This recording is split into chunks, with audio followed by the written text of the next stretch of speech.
va parler des agressions entre relations personnelles, entre amis. Bonjour, mon nom est Sophie Stevens-Lemaigre de Oser Partager. Je mets à ta disposition un livre sur la communication, des outils, des formations, du coaching, tout ce qu'il est possible pour t'aider à comprendre comment la communication interpersonnelle fonctionne, pour pouvoir te permettre de enfin savoir quand t'exprimer pour être entendu.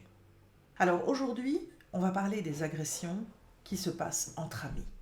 Et on va parler de cette fameuse capacité à être entendu.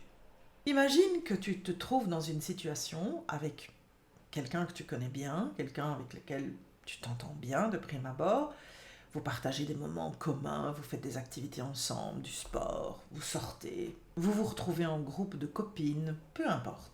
Et un jour, il y en a une qui t'agresse.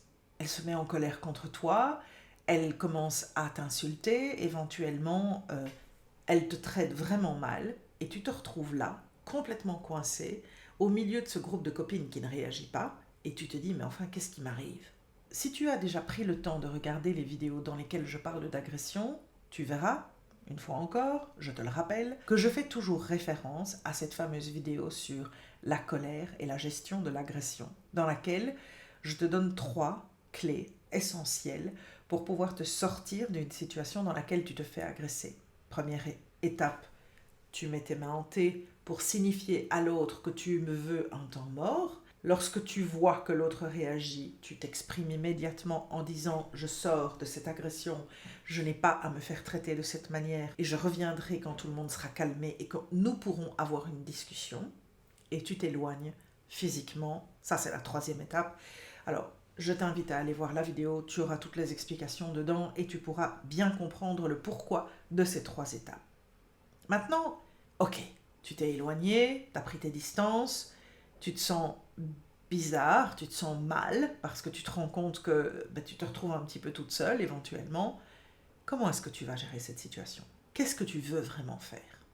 Eh bien, je vais commencer par te dire qu'il est temps que tu réfléchisses et que tu pèses le pour et le contre de ces situations.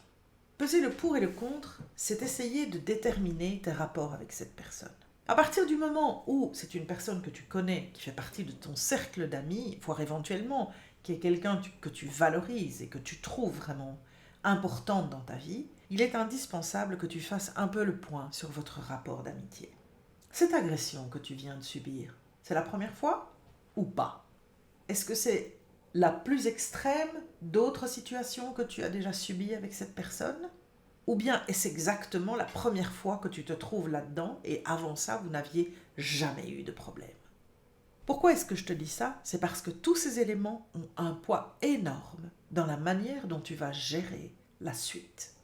Si tu prends conscience qu'en fait ces agressions ne sont pas du tout nouvelles, qu'elles ont commencé il y a un certain temps et qu'elles ne font que empirer quelque part, que pas plus tard qu'il y a quelques jours, elles t'agressaient de nouveau pour ça ou pour ci, tu prends enfin conscience d'une situation qui s'est mise en place progressivement.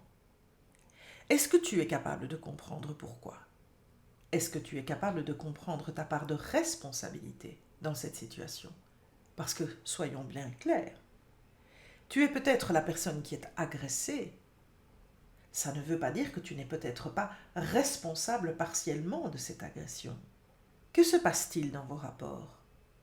Est-ce que tu te permets de lui faire des remarques un peu cassantes ou d'être un petit peu direct avec elle sur certains sujets qui sont délicats ou qui la sensibilisent fort ? Est-ce que ces agressions sont des réactions à des discussions qui s'enflamment un peu trop fort ? Ou est-ce que cette agression vient vraiment de nulle part ? Vous aviez une relation sans aucun problème, sans aucun nuage, et subitement, un jour, elle t'agresse et tu ne comprends pas d'où ça vient. Il est très important que tu puisses comprendre tous ces éléments. Parce qu'une agression qui arrive de nulle part, qui n'a jamais eu lieu, peut en fait être simplement symptomatique d'un problème que l'autre a. Et malheureusement pour toi, tu es au mauvais endroit au mauvais moment. Tu es quelque part le punching ball dont cette personne a besoin parce qu'elle est sous stress pour une raison qui est complètement hors de toi et elle va l'exprimer en ta présence parce qu'elle ne sait plus tenir le coup, qu'elle n'est plus capable de faire semblant et qu'elle a besoin de relâcher la pression. Alors tu imagines bien que gérer une agression dans un cas comme celui-là, c'est aussi avoir un petit peu de tendresse et de tolérance par rapport à ton ami en lui disant écoute, ok d'accord, je comprends que tu étais vraiment sous stress, donc on dira que j'accepte cette exception d'aujourd'hui, ne me refais pas le coup s'il te plaît, je ne suis pas ton punching ball. Mais si par contre, tu te rends compte que finalement ces agressions ne sont que des petits morceaux qui s'additionnent progressivement et que trop souvent vous rentrez dans des espèces de tensions et que ceci fut quelque part le paroxysme de vos relations négatives, là, c'est à toi de te questionner sur qu'est-ce que je cherche exactement dans cette amitié? Qu'est-ce qu'elle m'apporte? Qu'est-ce qui nourrit l'envie de continuer cette amitié? Qu'est-ce que je fais moi qui peut éventuellement engendrer cette situation? Et à partir du moment où tu peux déterminer ce que tu veux, alors je t'invite à essayer d'engager une vraie discussion. Parce que soit tu prends conscience que peut-être certaines de tes actions, de la manière dont tu parles, des choses que tu dis, engendrent cette espèce de stress chez l'autre qui fait qu'elle devient de plus en plus agressive. Et c'est à toi de faire un effort sur la manière dont tu t'exprimes en sa présence. Ou d'avoir un peu de délicatesse et de ne pas tout le temps la titiller sur ces sujets qui semblent la mettre tellement mal à l'aise ou qui semblent la stresser tellement. Maintenant, le problème peut ne pas venir de toi et il peut venir d'elle. Et à ce moment-là, tu prends un risque. Et le risque, c'est de te dire, ok, je veux essayer de garder cette amitié parce que j'y tiens, parce qu'elle m'apporte beaucoup de choses que j'apprécie, parce que j'aime passer des moments avec cette personne pour telle et telle raison, mais je ne peux pas continuer à la laisser croire qu'elle peut m'agresser de façon régulière, comme elle fait en définitive, parce que ça devient insupportable pour moi. Et à ce moment-là, il va falloir engager une discussion en t'exprimant en message « je », et je t'invite à aller voir la vidéo qui reparle des messages « je », c'est très important. Je te le rappelle, quand tu commences à exprimer quelque chose et que tu ne l'exprimes qu'en message « tu », c'est un message d'accusation. Si tu veux que l'autre soit réceptif et ouvre une discussion avec toi, c'est pas en l'accusant de tous les maux de la terre que tu vas y parvenir.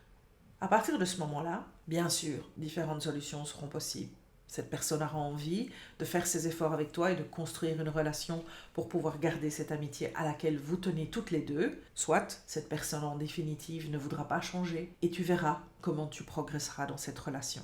Il y a de très grandes chances qu'elle s'étiolera progressivement et que tu prendras de plus en plus de distance, considérant que cette amitié devient trop toxique pour toi et que tu préfères ne pas la garder ou la chérir comme tu as pu la chérir précédemment.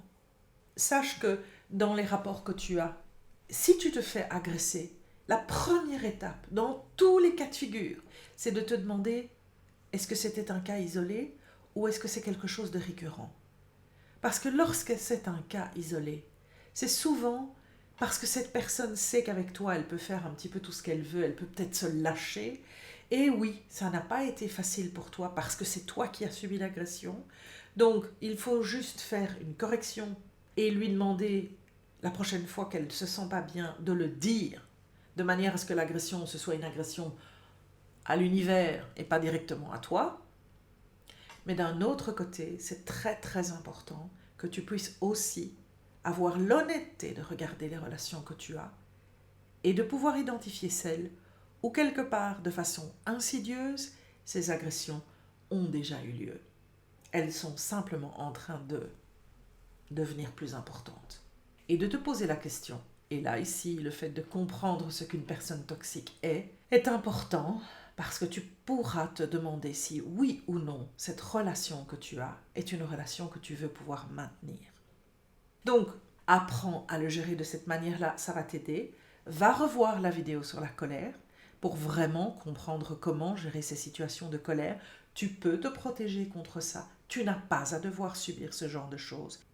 La deuxième chose, c'est apprends à t'exprimer en message « je » et mesure l'importance. Quand tu exprimes avec honnêteté, vulnérabilité, ce que tu ressens dans une situation, et vois si l'autre est capable de t'entendre et de comprendre, parce que cette personne veut, comme toi, préserver votre relation d'amitié, trouver la manière d'améliorer vos relations, d'éviter ces situations d'agression et de faire en sorte que vous puissiez continuer votre route d'amitié dans les meilleures circonstances possibles. Voilà, j'espère que tu vas prendre le temps d'aller voir les petites vidéos, que tu pourras faire quelques tests une fois que tu auras vu les vidéos et te rendre compte que ça fonctionne vraiment très bien. Plus tu testeras et plus tu apprendras à les utiliser, plus tu progresseras dans le meilleur moment pour les appliquer. Et je te garantis que cela t'aidera à pouvoir différencier quelque part les vraies relations d'amitié de celles qui sont malheureusement trop souvent des relations d'amitié mais un peu trop toxiques, où les gens sont là parce qu'il y a quelque chose d'intéressant à prendre chez toi, mais qui ne sont pas nécessairement des relations qui sont bénéfiques pour toi. Bonne gestion de tes relations d'amitié en espérant qu'elles soient surtout belles et agréables à vivre et que celles qui subissent des agressions ne soient que des cas isolés qui n'arrivent pas fréquemment. À la prochaine fois. Salut!